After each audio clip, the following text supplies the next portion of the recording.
Então, galera, né, eu vou estar falando sobre primeiro sobre o Observe, né, que é um padrão comportamental. E como a gente sabe, o comportamental ele vai falar sobre como as classes ela vai se comunicar. E vamos estar falando mais sobre o Observe, né? Vamos lá. O livro de Goff, né, ele diz que o padrão Observer ele define uma dependência de um para muitos entre objetos para que, quando um objeto mudar de estado, todos os seus dependentes sejam modificados e atualizados automaticamente, né? Isso parece ser difícil, né, de primeira, mas não, é bem fácil, ó. Se a gente for ver essa imagem logo no começo aqui, a gente vai ter um assunto, né, um objeto, e a gente vai ter aqui os seus observers observando ele, né? E quando ele mudar de estado, né, os seus observers ele tem que ser notificados, né? E a partir dessa notificação, eles vão tomar posições. Vamos lá. Então, né, qual o problema? A gente tem, por exemplo, vou dar um exemplo aqui bem do nosso dia a dia, né? A gente tem um cliente aqui que ele quer comprar um celular em uma loja, e aí todo dia ele vai nessa loja comprar um celular. Só que isso é desgastante para ele, né?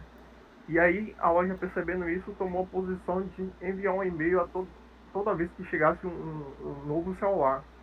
Só que as outras pessoas que não tinham interesse nesse celular, eles acabavam os e-mails indo pro spam. E é bem chato isso quando você recebe vários e-mails de uma empresa e que não, você não tem interesse, de algo que você não tem interesse. Quando você entra na loja Americanas e vai pesquisar alguma coisa, e aí a loja Americanas começa a lhe chatear ali no spam ali, com vários e-mails, né?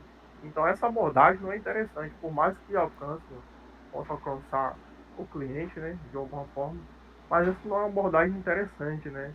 Então qual é a abordagem interessante, né? Qual seria a solução para esse problema, né? A loja ele tem um processo de assinatura, por exemplo, uma bancada de jornal, um processo de assinatura de jornal. E aí essa loja, toda vez que chegasse, por exemplo, um jornal novo, ele teria uma lista ali com todos os seus clientes ali que tinham interesse naquela revista, naquele jornal, algo do tipo assim, ou naquele celular. E aí, assim que chegasse, né, o cliente seria notificado. Dessa forma, não haveria esse problema aqui, né? Então vamos ver como é que o Observe, né, ele lida com essa solução. Basicamente, o Observe ele vai fazer isso que eu lhe disse, né? Ele é uma loja que ele vai assinar, ele vai ter uma assinatura ali de tudo que os clientes eles querem comprar. E os Observe seriam os clientes que querem comprar, né, o produto. Vamos lá. Como eu disse, né, a solução ao padrão Observe sugere que você adicione um mecanismo de assinatura para que a classe publicadora para que os objetos individuais possam assinar ou desassinar uma corrente de eventos vindo daquela publicadora, né? Então a gente vai ter aqui, no exemplo passado aqui, seria essa publicadora, seria a loja, e ela teria, né, essa lista de inscrições, lista de usuários, né, no caso aqui, naquele exemplo passado, uma lista de clientes e nessa lista, né, na minha loja, né, eu poderia adicionar novos clientes ou poderia excluir, né, remover dessa lista, né. Então, por exemplo, se o cliente já comprou aquilo que ele tinha interesse, eu já posso remover ele. Então, o padrão Observe, ele permite você fazer isso, né. E o que é interessante, né, que o padrão Observe, ele é em tempo de execução, ele não é em tempo de compilação, né? Então você dá para remover ou adicionar um ouvinte em tempo de execução. Isso facilita muito no desenvolvimento do código, na refatoração, em outras questões. E aqui, né, aqui vai, no caso aqui seria a parte da palavra os inscritos, né, mas poderia ser os observadores, né, que querem observar o nosso publicador, né. Assim, pô, aí quando o publicador ele gerar um evento, os meus ouvintes ele vai ouvir e vai se comportar de acordo, né, com cada implementação do ouvinte específico. E quando é que a gente usa esse padrão observe, né?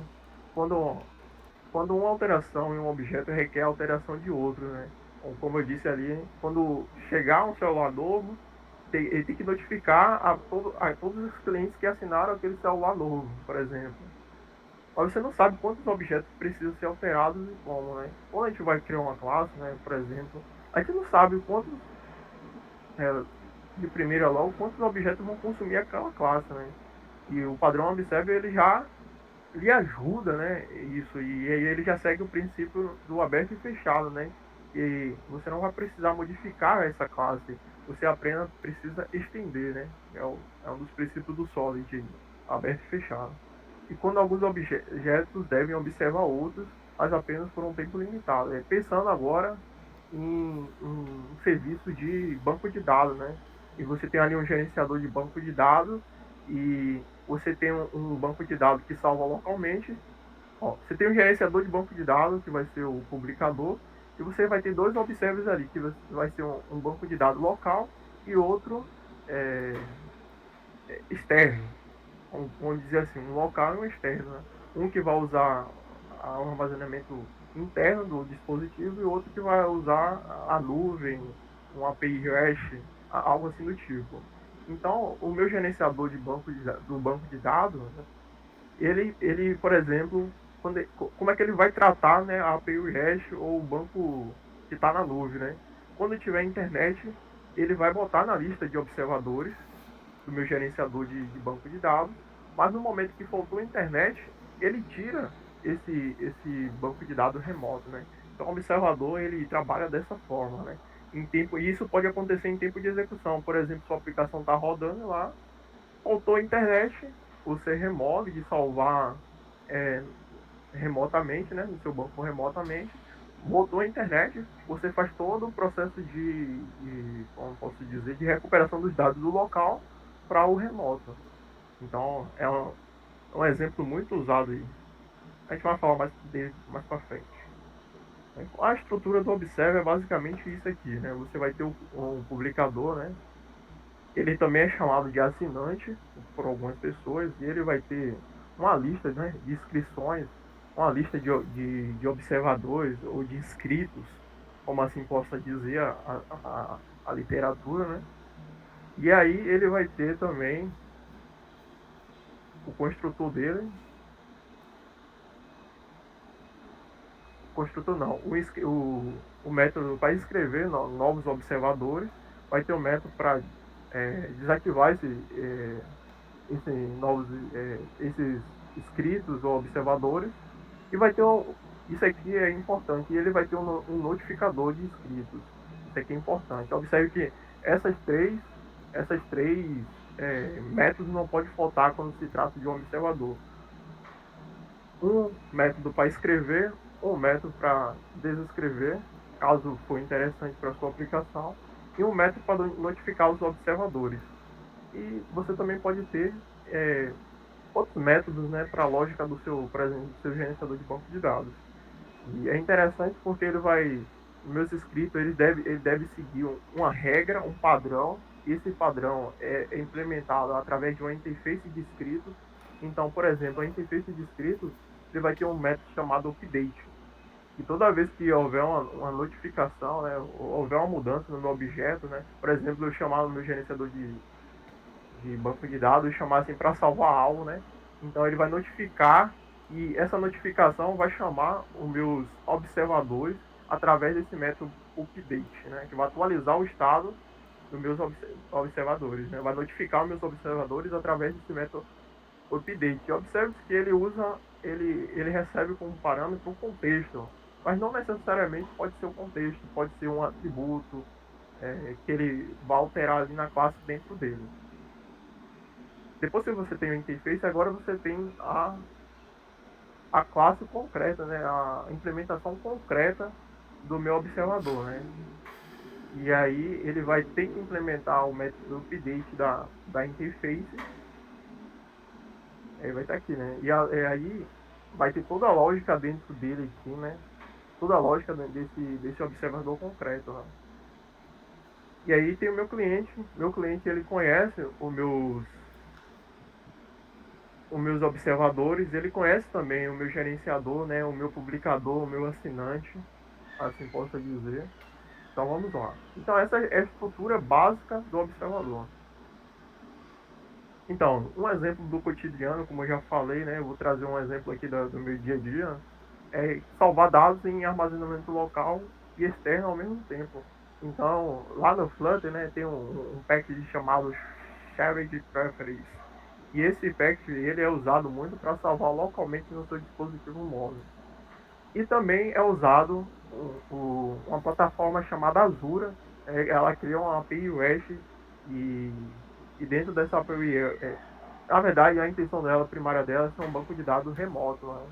E, mas ela traz a facilidade que ela cria ela mesma, a própria plataforma, cria uma API REST para você consumir esse banco de dados. E é bom que ele é gratuito, né? Ele tem acho que é 2 GB ali de espaço que você pode trabalhar ali, né? E aí depois que você explora esses 2 GB de espaço, né? De armazenamento ali, ele aí você tem que pagar, né? Tem que assinar o serviço. Ele é muito interessante. Então, como eu já falei, né? Voltou a internet, eu salvo apenas no local. Voltou a internet, eu posso salvar nos dois.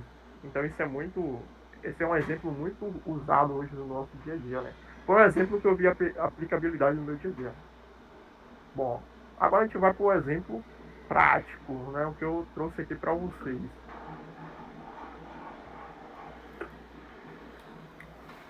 Então, aqui a gente vai ter um editor, né? Um editor de eventos, que ele vai permitir, né? Abrir um arquivo, salvar um arquivo, né? E ele vai ter o construtor dele ali. E por padrão, ele vai ter ali como atributo ali, né?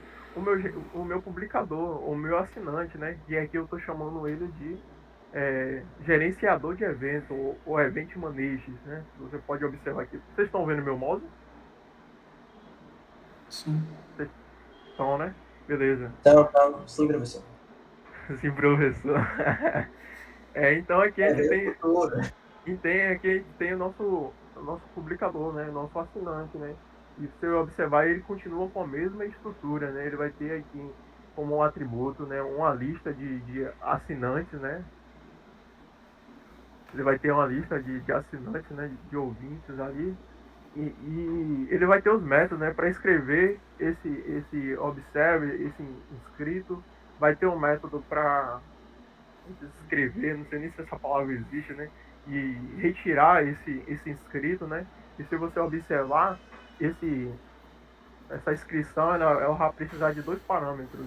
Um é o tipo do evento, né? Você vai observar que a gente tem dois eventos: salvar e abrir, né, um arquivo. Então ele vai receber o tipo do evento que ele vai executar, né? Esse meu inscrito, esse meu observador. Então eu vou passar o tipo e vou passar a classe concreta, né? Eu vou passar meu observador concreto, né? Por isso que se a gente voltar lá a gente volta lá, meu cliente ele vai conhecer meus observadores, né? Vou voltar lá. Então dessa forma aqui, né? Eu vou passar meu observador como parâmetro para ele escrever na minha lista de observadores. Então, e vou ter também o meu método de notificação, né? Ele vai receber um tipo e um dado, né? E esse dado vai ser, por exemplo, o nome do arquivo que vai ser aberto ou que vai ser salvo, beleza? E aqui eu tenho minha interface, né? Que ali é a minha regra ali para eu criar um novo observador, né? Um novo ouvinte. Então, para isso, ele tem um método update que recebe daqui, né? Toda vez que chamar a função notificar do meu gerenciador de eventos, eu vou chamar o meu update dos meus observadores. E esse método update ele vai receber o nome do arquivo, né? E esse data aqui vai receber esse nome desse arquivo, beleza? Então, qual é meus dois observadores, né? Eu pensei em criar um alerta de e-mail, né? Um observador para alertar o e-mail assim que houver o arquivo for salvo, um novo arquivo for salvo, ele vai alertar, né? Vai enviar um e-mail de alerta para o meu observador, né? Para um cliente, alguma coisa assim do tipo, né? E ele vai implementar um método update no meu configurador, da minha interface, né? E também eu usei também um outro observador que vai ser um sistema ali de login, de log, né? Toda vez que houver que abrir um novo arquivo, vai ser salvado lá no meu log. Toda vez que for aberto um novo arquivo, vai ter um registro lá no meu log, né? Que fulano de tal abriu o arquivo X, por exemplo. Beleza? Então, vamos lá. Esse exemplo prático ele está disponível aqui no meu GitHub. Se alguém quiser acompanhar, aqui é o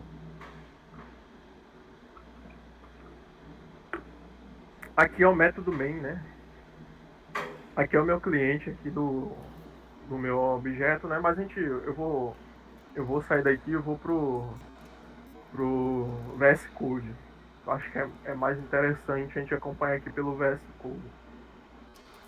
Então, no meu cliente, eu vou começar pelo editor, né? Então, o que é que meu editor tem, né?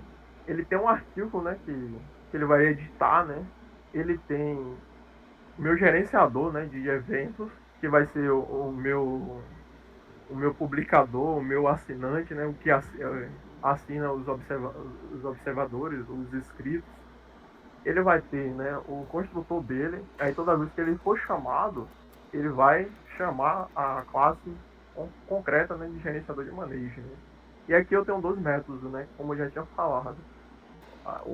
Para abrir um arquivo, e para abrir um arquivo eu preciso de um path, ou seja, o caminho do arquivo que eu quero abrir. E aí toda vez que eu for abrir um arquivo, eu vou chamar, né, meu file, né? Inicialmente ele começa nulo, mas toda vez que eu for abrir um arquivo, ele tem que passar o path e o caminho, e aqui eu passo, né, eu chamo a classe file, né, que é uma classe do Dart, né, para gerenciar arquivo, né? E aí eu passo o path dele. E aí meu arquivo está salvo aqui no meu file agora. Então toda vez que eu for abrir um arquivo, eu vou ter que passar um path. E aí, quando eu passar um path, ele vai guardar aqui o meu arquivo, né, através dessa classe aqui que é do próprio Dart, né? Ele vai buscar através do path, né, do caminho do arquivo. E aí, depois que eu abrir um arquivo, eu tenho que notificar quem está escutando, né? Eu tenho que notificar minha classe de evento, né? Então, minha classe de evento, né, ele vai chamar o método de notificação. Eu não vou falar disso aqui não, porque é, um, é, um, é algo específico do Flutter e poderia gastar tempo desnecessário. Então, ignore essas questões assim. Né? Então, eu vou chamar aqui, né, meu evento, né, meu gerenciador de evento e vou notificar ele que o evento que está acontecendo aqui é do tipo open, né, ou seja, eu estou abrindo um arquivo e vou passar o data, né, eu vou passar o nome do arquivo que eu tô abrindo, né, e aí meu ouvinte que vai estar lá, né, ele vai, você observa aqui que ele está chamando o método notificar, né, então o meu publicador ele vai notificar ele vai notificar os observadores que implementam o método open, né? O evento do tipo open, beleza? E ele vai passar também o caminho, né, do arquivo, beleza? E também eu tenho um outro método, salvar o arquivo, né? Que é implementado já é, por outro observador. Observe que no primeiro observador, na primeira função, né? Ele é um evento do tipo OP, que ele é implementado pelo observador login list, de, do log, né, o gerenciador de log. E quando eu salvo um arquivo, né, o meu observador que vai ser notificado é o e-mail alerta. Né? A gente vai ver como é que é implementado esse gerenciador de eventos melhor mais para frente, né, que vai ser o próximo. Então, basicamente é isso. O meu editor ele tem isso. Ele vai salvar um arquivo que vai ser editado e ele tem dois métodos. O método salvar, abrir um arquivo e salvar. Então, já no meu gerenciador de eventos, ele precisa ter, como eu disse, ele tem que ter uma lista ali, né? Só que eu vi que muitas literaturas ele usa a questão do map, né? O map é semelhante a um JSON JavaScript, né? Para quem vem do HTML e CSS. Então, aqui é mais ou menos aqui a estrutura dele, né? Ele é a estrutura de chave e valor, beleza? Isso aqui eu só botei aqui para vocês, isso aqui é um comentário, só para vocês terem noção como é o map aqui no Dart, né? Então, é a mesma coisa que eu usar uma lista, né? Mas uma lista aqui pro Dart ficaria mais ficaria mais complexo, né? Fazer o que o nosso exemplo aqui pede, né? Então, já que você já sabe, né, que eu tenho que ter uma lista de observadores, eu vou ter o meu método de escrever um observador, né? E o que é que esse método pede? Ele pede um tipo do evento e ele pede também uma instância, né? Ele pede uma instância é, de quem vai fazer esse tipo de evento, né? Quem vai ouvir esse tipo do evento. Eu não sei se você se lembra, mas lá no nosso editor, né? Ele, toda vez que ele vai abrir um arquivo, ele chama um tipo de evento, né? Então, é aqui que esse tipo de evento, né? Que eu vou dizer qual é o evento que vai abrir o arquivo, né? Nesse caso, o evento que vai abrir é o de log, né? O gerenciador de log, né? O ouvinte de log, né? Então, é, eu tenho esse método aqui, né, de escrever um novo observador, vou ter um método também de desescrever, de tirar um observador, né? Ele também vai receber o nome do evento, o tipo do evento, e vai também receber uma instância, né, de quem vai fazer é, esse, esse evento, né, esse tipo de evento, né, que vai executar. E aqui eu tenho meu método notificar. E o que é que esse método notificar vai fazer? Observe que ele requer, né, um tipo, o tipo, né, o tipo do método, né, do evento que ele vai executar e um data. O data, como a gente viu lá, é o path, né, o caminho do arquivo, né. Então, ele vai, isso aqui é um método específico do Dart, né, que ele vai fazer, é a mesma coisa de um for. Ele vai passar por todos os arquivos da lista ali, por exemplo. A mesma coisa que um for, né? E aí ele tem aqui, né? Como eu falei, aqui, por exemplo, aqui vai ser o tipo do evento e vai ter o valor que vai ser o minha instância, né? Do objeto que vai executar aquela ação, por exemplo. E aqui, aí eu pergunto, né? Se minha aqui é igual ao tipo de evento que vai ser notificado, né? Se for, ele chama o vary, ou seja, ele chama a minha instância e diz que essa instância ela tem que ser update, né? Ela vai ser notificada, ou seja, ela vai ser atualizada, né? E aí eu passo o file name, que vai ser o caminho do arquivo, né? E aí esse file name está no data, que é o nome do arquivo, né? O path do arquivo. Beleza? Então tá complicado aí, pessoal. Vamos lá. Então, a gente já falou do editor, já falou do gerenciador de evento. Agora, recapitulando, o gerenciador de evento vai ser o publicador. Agora a gente vai falar da interface, né? Que, que padroniza, né, os observadores, como serão os observadores. Então, todo observador agora ele tem que ter o método do update.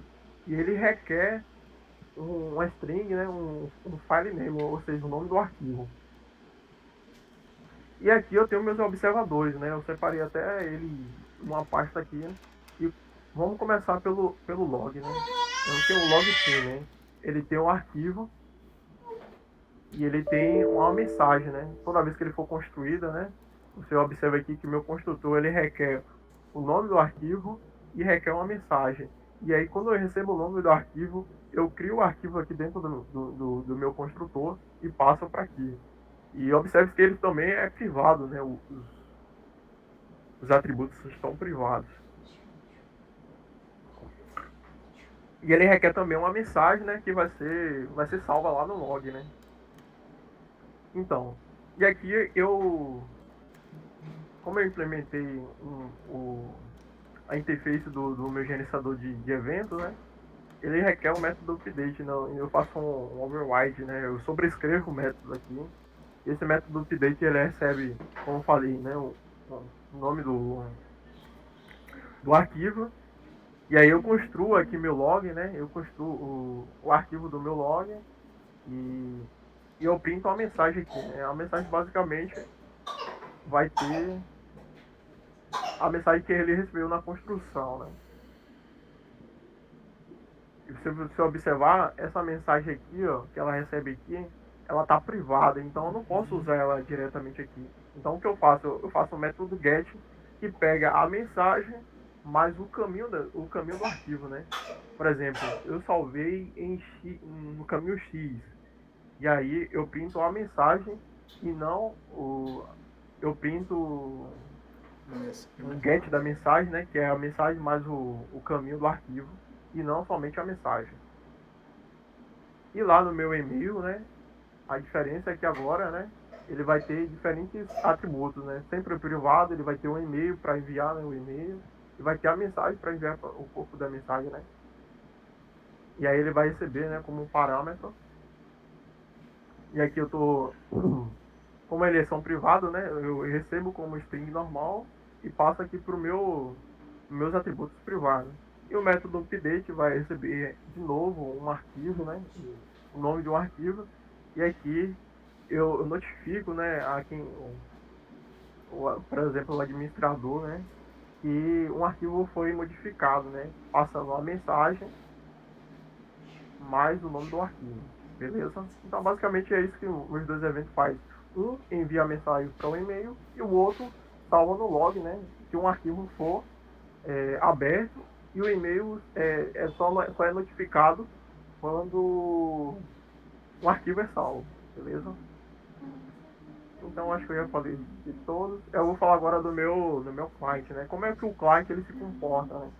Então, eu vou chamar meu editor aqui, né? A instância do editor. Se você observar, toda vez que eu construo um editor, né? Como eu falei lá, ele já vai chamar o gerenciador de eventos, né? Por padrão. E aí eu consumo ele, né? Através do meu editor. Então aqui eu tenho meu editor. E vocês se lembram que eu falei que o meu client ele conhece meus observadores? Necessariamente eu fiz dessa forma para tentar ficar mais visível, né? Mas eu poderia passar essa implementação aqui dentro. Né? Talvez ficaria mais fácil para a compreensão já. Mas eu preferi dessa forma para ficar mais didático, né? Então eu crio aqui meu observador, né? Ele precisa do nome de um texto de uma mensagem. E aqui, né, eu escrevo, né, esse observador, né, como open, ou seja, a ação que ele vai fazer, né, o evento que ele vai ouvir é de abrir um arquivo e eu passo o meu observador aqui, né, como parâmetro para ele escrever lá no meu gerenciador de eventos. E aqui eu chamo né, a função de abrir um arquivo passando o nome do arquivo, beleza? Então basicamente é isso que ele faz. E se eu executar aqui, você vai observar, né, que alguém abriu um arquivo do tipo log, beleza? Então o meu método de notificação do meu evento lá, né, chama a minha classe aqui, o meu observador e dá um update. E ele faz esse print aqui lá no método update no meu observador. Alguém abriu o arquivo, né? Já no meu, já aqui no meu alerta de e-mail, né? Eu tenho aqui meu observador, né? Eu crio meu observador, um alerta de e-mail, né? Um observador. E aí eu passo o e-mail e passo a mensagem. E, e novamente eu faço o mesmo. Eu crio um novo observador lá no meu gerenciador de eventos do tipo salve. Então toda vez que eu chamar a minha classe do tipo editor, né? Toda vez que eu chamar o método salvar no meu editor, quem vai responder vai ser o alerta de e-mail, né? Ele vai ser notificado lá, ele vai chamar o print, né? Ele vai chamar o print, alguém alterou o arquivo log. E aí ele só vai ser executado toda vez que for, ele só vai ser notificado toda vez que for salvo, né? qual é o pro, né, desse... Qual é o pro, né, desse... como posso dizer? Do observador, né, do observe, né? Qual é o pro, né? Se você for observar aqui, ele vai ter que percorrer toda a lista para achar o método que ele vai executar, né? O tipo de método que ele vai executar. Então talvez isso não seja tão interessante, né? Então esse é o pro dele. A gente voltando lá pro slide agora. Os benefícios, né? Os objetos podem começar ou parar de ouvir as notificações durante a execução do programa. Você ouviu ali que eu tinha um subscriber, né? Para descrever, né? O meu observador, né? Então podia a qualquer momento parar ali o meu observador, por exemplo, de gerenciador de e-mail, né? Alerta de e-mail ali, por exemplo. E eu posso adicionar novos assinantes ao programa, não exigindo mudança na classe publicadora, né? Como eu já falei, ele segue o método, o princípio do aberto e fechado, que diz que em minha classe, né, o meu publicador, ele tem que estar aberto a extensões, ou seja, os meus observers, e tem que estar fechado a modificação. Uma vez criado um publicador, você não pode ali alterar mais ele, entendeu? Poder pode, né, mas não é indicado. Beleza? Então vamos lá agora pro... Aqui tá minhas referências. Vamos pro design pattern do tipo state, né? A tradução estado. Novamente, ele é do tipo comportamental, né? Ele vai gerenciar como as classes elas se comunicam, né? E o que é que o Goff diz, né? A gangue dos quatro diz, né? Que o state ele permite que um objeto altere seu comportamento quando seu estado interno for alterado. O objeto aparecerá para alterar a classe, né? Então, o próprio, fazendo uma analogia com o outro padrão, né? O próprio observe agora ele vai alterar o meu publicador, né? Então, se você observar aqui, eu tenho é, a água em diferentes estados, né?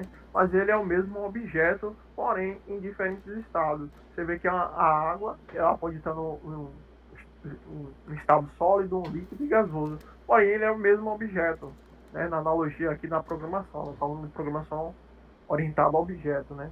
Só que minha água, ela não pode passar do sólido para o gasoso, né? Ele tem regras de transição. Então, o state ele vai se preocupar com essas regras internas também. Você não pode passar de um estado para outro de qualquer forma, né? Então, ele também se preocupa nesse autogerenciamento lá dentro dos meus, fazendo analogia novamente, dos meus observos. Então, vamos lá. Então, qual o problema, né? Aqui eu tenho diferentes estados de uma tarefa no Gira, né? O Gira é um gerenciador para programador, de tarefas para programador, é bem usado aí na área da programação. E minha tarefa aqui ele tem diferentes estados, ela pode estar aberta, pode estar em progresso, fechada. E só que se você observar, a minha tarefa não pode sair do estado aberto para ir para o reaberto. Ele não pode fazer isso. Então há uma regra de negócio dentro da troca de estado. Ele é o mesmo objeto com diferentes estados, mas eu não posso pular de um estado para o outro de qualquer forma, assim, né? Eu preciso ter uma regra ali que vai gerenciar todo o meu essa troca de estado. É uma única tarefa em estados diferentes, né? Então, olha o state ali, o que ele fala, uma única tarefa em estados diferentes, né? A Gringus 4 falou mais assim. Né? Então, o, o padrão state, né, ele vai resolver esse problema, né? Uma solução primária é o uso de vários si, né? Mas acaba ferindo vários princípios ali do Solid, botando várias responsabilidades ali em um único código, em uma única classe. Então o state ele vem resolver esse problema, né? E quando é que a gente usa o state, né? Quando um objeto se comporta de maneira diferente dependendo do seu estado atual. Você viu ali que a água ele tem diferentes estados. O número de estados é enorme. Ali eu citei a água, mas se você ver o mais embaixo, o exemplo que eu dei do giro ali, tem vários estados, né? A única tarefa com vários estados.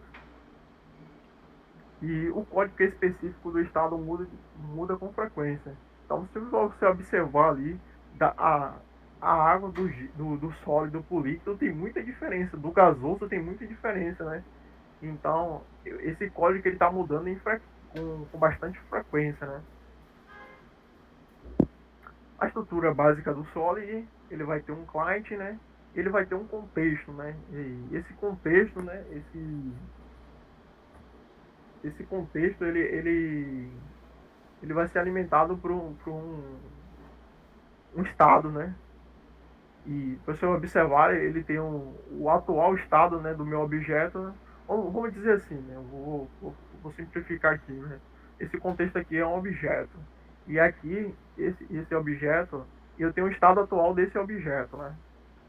E eu tenho uma classe, né, chamada um interface, né, que vai igual lá observe, né, que vai configurar, né, que vai botar uma regra ali de como pode ser os estados desse meu objeto. E aí eu crio o primeiro estado, o segundo estado, o terceiro estado, e aí esses estados, é, como eu falei, né, na troca de um estado para um outro, eles têm regras, né? Eu não posso trocar do sólido para o gasoso de um dia para o outro, né? Precisa passar ali pelo líquido. Então, esses estados, eles podem gerenciar seu próprio, o próximo evento que ele vai acontecer, o próximo estado que ele vai, né? E ele gerencia através desse método Go Next, né? Vai para o próximo estado, né? Você observe que o meu objeto, ele tem o estado atual dele, né? Ele tem também um método de ir para o próximo e ele também tem um método de setar o próximo estado que ele quer ir, né? Por exemplo, minha água ali está sem estado, né? Por exemplo, um exemplo ali, minha água está sem estado, né? Eu ainda não criei meu objeto água. Então, ele está sem estado ainda. Quando eu for criar meu objeto estado, né, eu posso setar o estado que ele vai começar, né? Ele pode começar no sólido, no líquido, no gasoso, né?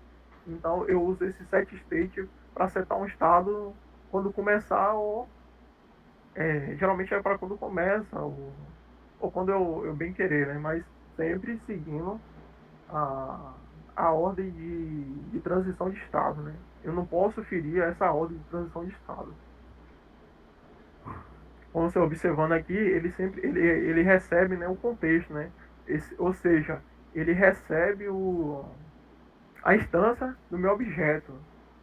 E o que é que isso ocorre, né? Os meus estados, meus próprios estados, ele muda para um outro estado. Ou seja, quando eu chego no estado 1, que eu recebo um go next, ele tem um contexto do meu objeto e esse contexto eu posso ir para o próximo, eu posso ir para o segundo. Então, basicamente, esse é a estrutura básica do state. Alguns exemplos do cotidiano, né? A gente tem um pedido ali, né? E ele pode ter diferentes estados, né? Um estado de pedido realizado, um estado de pedido confirmado, um estado de pedido enviado, um estado de pedido entregue, mas é o mesmo pedido, é o mesmo objeto, porém com os estados diferentes. E também tem um outro exemplo aqui que é tratar possíveis respostas de uma requisição HTTP, né? Para quem já trabalhou aí com API REST, né? A gente sabe que tem diferentes respostas. 200 significa sucesso, é, 300 ali redirecionamento, 400 erro, né? Então, minha aplicação, quando ela recebe um erro, ela não pode simplesmente travar, não. Ela precisa tratar esses erros, né? E essa questão do state ele é bem usado para tratar, né, as possíveis respostas da API REST, né, vai ser até o nosso exemplo prático que eu vou trazer aqui para vocês observarem. Então, né, vamos lá para o nosso bom e velho exemplo prático, né? Então, o que o nosso evento tem, né? Ele tem um client ali, né?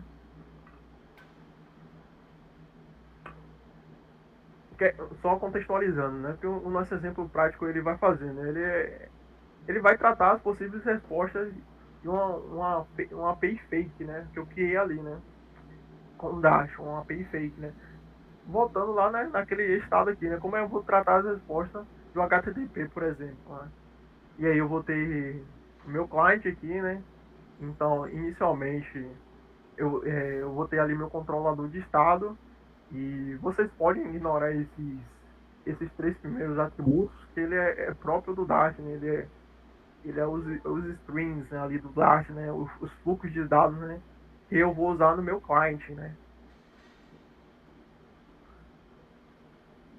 Que eu vou usar ali no meu cliente. Deixa eu ver uma coisa aqui, eu acho que faltou entrar. Ah, não, tá aqui. Eu vou usar ali no meu Dart. E se você observar, ele tem o atual estado, né? Que inicialmente vai começar com sem estado, né? Sem resultado, né?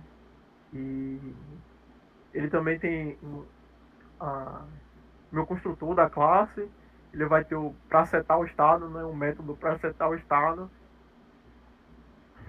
Ele vai ter um método aqui para adicionar lá no meu na minha stream, né? O estado atual, né? Da aplicação. E vai ter o next estado, né? Para ele passar para um estado novo. Beleza? Ali, como lá, que nem o Observer, ele vai ter uma interface desse meu controlador, né, que ele não pode receber qualquer tipo de estado, né? Esse estado ele tem que ter uma regra de negócio, né? E essa regra de negócio diz que todo o meu estado, do meu controle state, ele tem que ter um método next state, ou seja, vai para o próximo estado, e tem que ter um método render, que vai retornar um widget.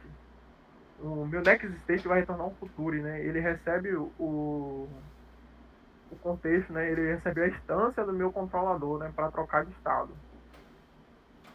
E o widget, para quem não conhece o Flutter, é a mesma coisa de uma tag do HTML, né? Parecido ali, né? E para outras linguagens eu não vi muitas, mas tem a ideia de container, né? Receber um container ali de como posso dizer, objetos de interface, por exemplo. Mas o widget não é só isso, né? Tem o widget também de gerenciador de estado. Mas nesse nosso exemplo aqui, é como se fosse um container ali de objetos visuais. Então, ele vai começar ali no result estado, né? E aí a gente vai ver lá mais na frente, né? Eu criei uma interface básica para consumir todo esse exemplo prático. Só que quando eu clicar lá no botão, o primeiro estado que ele vai chamar é o estado de carregamento. E é o que é que esse estado de carregamento vai ter, né? Ele vai ter o ir para o próximo estado, que vai. E o que é, como vai ser esse ir para o próximo estado, né? Ele vai ter minha fake API lá, ele vai chamar minha fake API aqui, e a depender do retorno dessa minha fake API, eu posso chamar meus diferentes estados. Eu posso chamar o meu estado de carregado com sucesso, meu estado de erro, meu estado de que eu não recebi nenhum resultado da API, eu recebi uma lista vazia, por exemplo. Então, basicamente, isso aqui é nosso exemplo prático, né? Nosso diagrama do exemplo prático. Prático. Esse aqui é o nosso exemplo prático. Toda vez que eu clicar, ele vai começar assim com essa telinha aqui. Né? Mas toda vez que eu clicar aqui no meu load nome, né? Ele vai carregar ali, demora 2 segundos e vai trazer um resultado de sucesso, né? Aí se for sucesso, ele vai retornar uma lista com 3 nomes. Se for erro, ele vai trazer uma mensagem de erro. E se for sem resultado, ele vai trazer esse mesmo resultado aqui, beleza? Vamos lá para o nosso código que está disponível aqui no meu GitHub também, se alguém tiver interesse.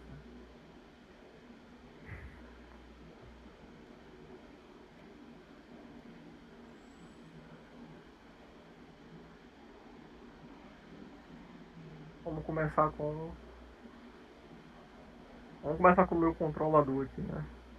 Beleza, o que é que o meu controlador tem, né? Tem essa gerência, né, de fluxo de dados do próprio Dart, né? Eu vou explicar isso para vocês, que é específico da linguagem, né? Eu vou ter aqui meu gerenciador do estado atual, observe que ele é do tipo do iControlador, né? Do tipo da minha interface, ou seja, ele não vai receber qualquer tipo de estado, ele tem que receber um estado que implemente minha interface. Ele vai ter aqui, né, meu construtor, né? O construtor recebe por padrão, quando ele é chamado no result state, e ele adiciona na minha stream, né? Vai ser usada lá na minha tela para ser mostrada. Então, isso aqui também é um método, né, da minha stream, né? Porque essas streams é um trabalho que nem uma release, né? E eu preciso setar o estado atual no começo da minha lista, né? Para ele ser consumido lá na minha interface. Então ele usa esse método para fazer isso. Ele vai ter um set state agora já para gerenciar o estado da minha classe, do meu objeto, do meu controlador. E aí esse set state, né, ele vai receber, você observa que ele vai receber o inControl state. Ou seja, ele vai receber um estado do tipo inControl state, né? Não vai receber qualquer estado. E aí esse estado vai ser setado no estado atual do meu objeto. E também vou chamar lá meu stream para atualizar ele, né? Para atualizar minha tela também. E eu tenho também um next state, né? Esse estado para setar um estado que eu quero, né? Ele pode ser o inicial ou se eu quiser pular ali de um estado para o outro. E eu tenho o next state, né? Aí ele, se eu observar, ele chama o current state, né? E se você, não sei se você se lembra, mas meu interface ele implementa esse mesmo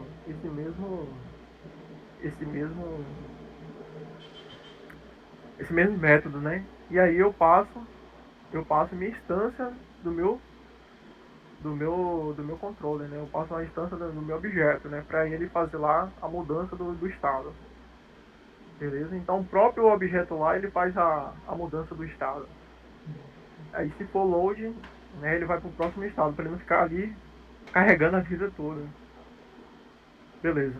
Vamos para aqui, né? Minha interface, né? Ele tem o next state, né? Que é usado ali também no meu controlador, né? No meu objeto, se você observar lá. E ele vai receber, né? O contexto da minha classe principal, né? No meu objeto principal. E ele também tem o método de render, né? Que ele vai retornar um id, ou seja, ele vai retornar um container de objeto ali, né? Deixa eu executar até o projeto aqui pra gente ver como é que tava. Eu acabei esquecendo de.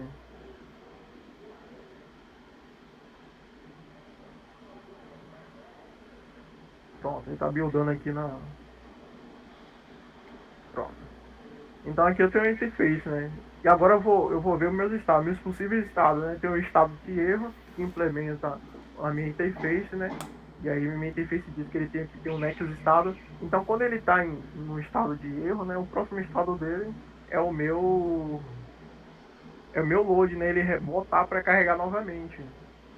Quando ele for chamado next estado, quando estiver em erro, ele vai pro load. Ele vai carregar novamente a API. Eu tenho meu método aqui, né? Estou sobrescrevendo minha interface aqui, o método render, né? Que vai retornar um widget dizendo que algo deu errado, né? Um texto dizendo que algo deu errado lá na minha tela. Ele vai ter a cor vermelha para dizer que é um erro. Vamos lá. O estado de carregado, né? Pronto, eu carreguei meu load, né? Eu ia começar pelo load, mas já que eu tô aqui, vamos lá. O estado de carregado, né? Ele vai ter o próximo estado dele, né? Aí, toda vez que eu clicar lá no meu botão, por exemplo, ele carregou, né? Ele terminou o load ali, carregou e mostrou a lista de, de pessoas. Então, se eu clicar novamente no botão, ele vai chamar o próximo estado do carregado, que vai ser ele carregar novamente. Então, ele vai renderizar, né, uma coluna, né? Ele vai retornar uma lista, né? Com um círculo avatar ali do lado, com o nome da pessoa, com a letra da pessoa e com o nome da pessoa. É basicamente isso que faz esse widget de carregar. Bom, já que a gente não começou pelo load, vamos lá para o no result, né? O que o no result faz, né? Se o meu load disser que minha fake API retornou uma lista vazia, eu vou mostrar lá na minha tela, né? Que não veio nenhum resultado da minha API, né? Aí eu botei aqui sem resultado. É basicamente que o meu render faz aqui, né? Ele renderiza um texto dizendo sem resultado. E o next, de novo, é o consegue chamar o load state, né, para ele carregar novamente. Observe-se que um estado conhece o outro, né? Diferente de outros padrões que a gente vai ver aí dos nossos colegas, né? Aqui no state, um estado ele conhece o outro. Isso é muito importante de você se observar. E agora no meu estado de carregado, que é o mais complicado aqui, né? Por mais que a gente queira fugir dessa questão de se e else, né? De try, mas aqui nessa questão não teve como, né? Então o meu estado de carregamento, né, que está carregando ali, vamos começar pelo render, né? Ele vai renderizar um ciclo progresso, ele vai ficar carregando lá, uma bolinha carregando. Então basicamente é isso. Enquanto ele estiver nesse estado, ele vai ficar fazendo isso. E ele instancia aqui nossa fake API, né? Não é a melhor forma, né? Não seguiu os princípios do Solid, mas eu instanciei ele aqui, né? Na própria classe, né? Acabei acoplando ali. E o next estado dele, o que é que ele faz, né? Ele tenta, né? Pegar a lista de nomes lá da minha API, né? Se essa lista de nomes, aí eu faço, né? For vazia, eu chamo o meu no result state, né? Que diz lá, que vai ter um texto, né? Que não retornou nenhum resultado. Se não for vazia, eu vou chamar meu estado de carregamento passando minha lista de nomes que eu peguei aqui. E se der um erro, por exemplo, minha API lá, né? Eu simulei um erro, a gente vai ver ela ainda, que eu acabei esquecendo de falar dela. Cadê ela? Não tô achando ela aqui não, Jesus. Vamos lá. E ela vai passar minha lista, né? Se minha API retornar uma lista de nomes, né? Ele vai passar essa lista aqui para minha classe load lá, né? Ele recebe essa lista de nomes e, e, e mostra lá na tela, né? Essa lista de nomes. E se for um erro, eu vou chamar o estado, né? Da minha classe, o erro state, né? Que vai retornar um erro lá, né? Vermelhinho, como a gente já viu. Basicamente é isso que ela faz. E ele vai renderizar o ciclo do progresso, né? Como eu já disse. Então vamos ver lá a estrutura da nossa fake API. Né? Então observe aí que eu chamo um método random, para ser randômico, né? Para simular uma API fake, né? Eu usei essa questão do random, né? E aí no meu método getName, ele dá um futuro, né? Ele retorna uma lista futura. Por que ele retorna uma lista futura? Porque quando você faz uma requisição HTTP, ele não acontece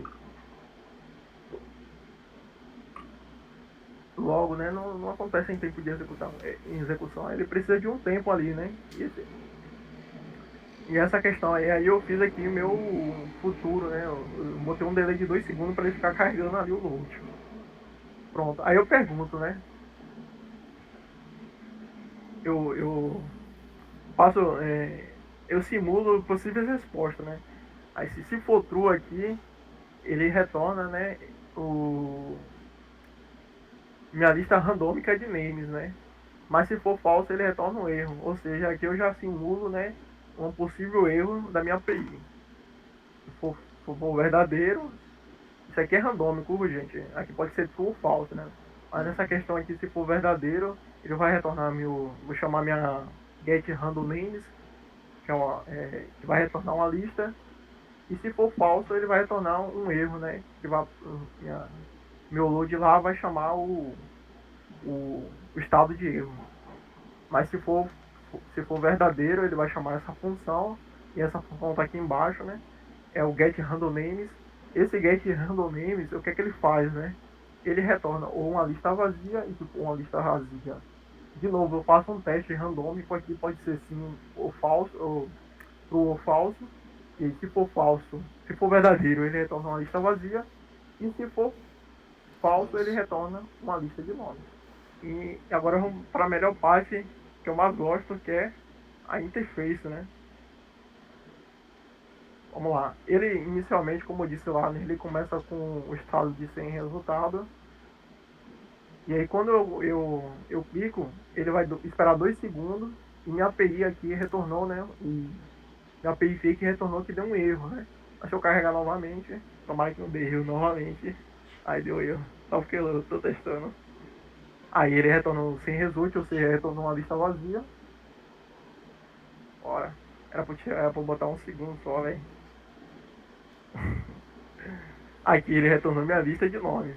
Então basicamente é isso que meu projeto faz, né? Eu não mostrei a questão do meu cliente lá, né?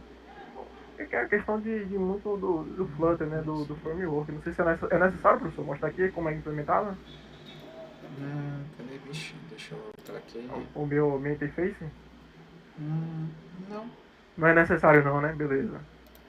Mas basicamente é isso que ele vai ter. Ele vai ter um botão e vai carregar no estado atual vai renderizar, né? Como você viu lá que cada estado tem um render, o possível estado do meu objeto.